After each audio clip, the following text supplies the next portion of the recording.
Alam nyo ba na gamit lang yung ating Google, ay pwede na nating makita agad yung password ng Wi-Fi kung saan tayo nakakonect. Fake note na dapat nakakonect tayo sa Wi-Fi, na gusto nating malaman yung password. So kung interesado ka at gusto mong malaman kung paano, ganito lang, first punta lang tayo dito sa taas, so swipe lang natin ito pababa. Tapos dito ilong press lang natin itong ating Wi-Fi. Pindutin natin ito, kung saan tayo nakakonect.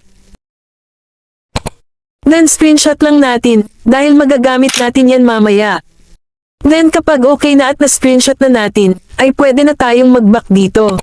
Tapos ay open naman natin itong ating Google application.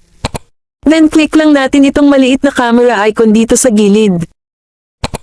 Tapos dito guys, click na natin itong na-screenshot natin kanina na QR code.